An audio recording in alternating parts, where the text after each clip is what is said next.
how I'm a low-tech hippie and my kids don't have cell phones? Well, guess what?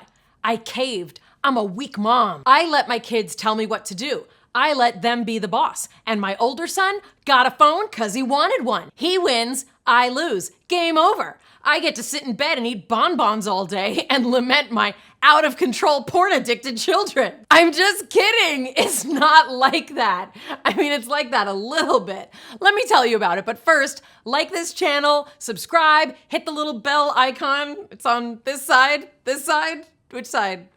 Hit the bell icon if you want to get notifications of all my videos. Let's get back to talking about my disrespectful child who just got a cell phone because he wanted one. For my son's 13th birthday, his father, my ex-husband, decided to get him a cell phone and I had to go along with it. I'm just kidding. It didn't happen like that. A little bit happened like that. Here's the thing. I wanted to hold out. I didn't think it was time. But as the working mom, I did admit that maybe I wasn't as in touch with our son's social life as my ex-husband, who is the stay-at-home homeschooling dad.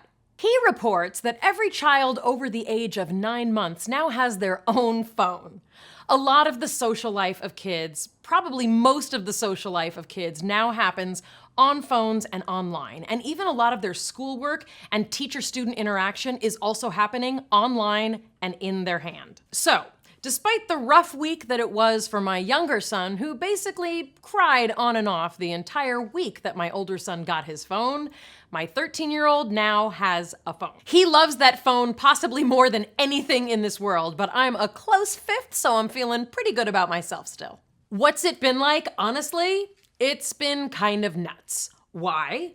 Well, for starters, he thinks the phone is attached to his hand. He seems to really like taking it in and out of his pocket because he looks really good doing so, and he knows it.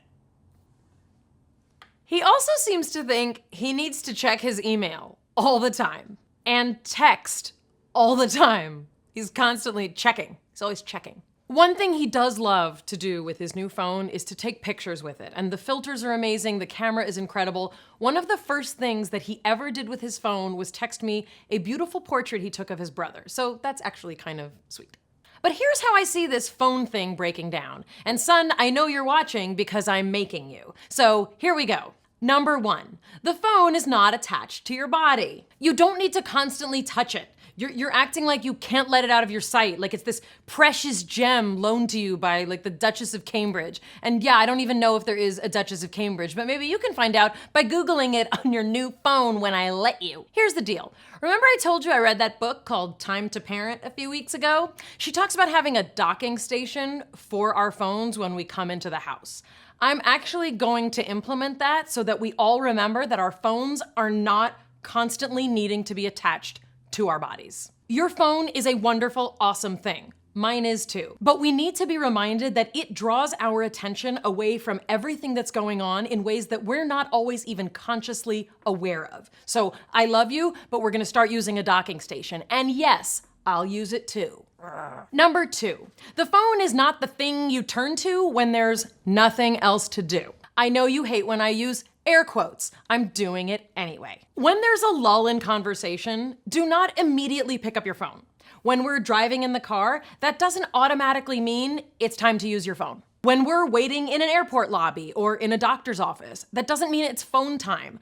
Life is what happens in the moments in between things. Be with me. Be with yourself.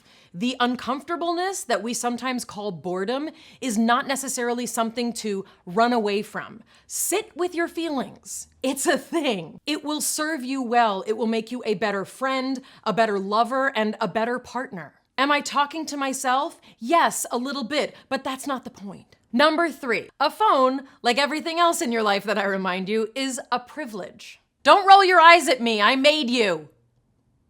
A phone is something that many people have, but it is a very expensive and complicated thing. You don't earn a phone simply because you exist. Many families have 13-year-olds who don't have phones, not because they can't afford them, but because they may not think it is appropriate or necessary. Remember that it is a privilege, and you live a life of privilege as well. Using your phone when you're not supposed to, such as when we are at the table eating dinner, is not okay. Using your phone when it ought to be sleeping and you ought to be sleeping too is also not okay. Looking up prickly things or things that are not appropriate for your age is also not okay. I have the ability to seize your phone and look at what you look at.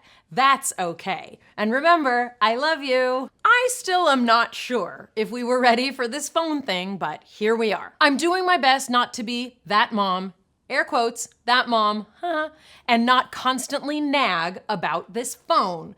But I do hope that a docking station will give us some boundaries for him and also for me as well. And I will say, without embarrassing my son too much, that one of the most unexpected and kind of delightful things about him getting this phone is a new way that he and I have been able to communicate. With emojis, yes, but also with words. He communicates with me through text, and he has also communicated some complicated things that he's been thinking about and dealing with. It's a kind of communication that I don't know would exist without this phone as the way we communicate. For that, I'm really grateful. So I think we can work this out with some boundaries, a sense of humor, and a handful of emojis. I think everything's gonna be okay.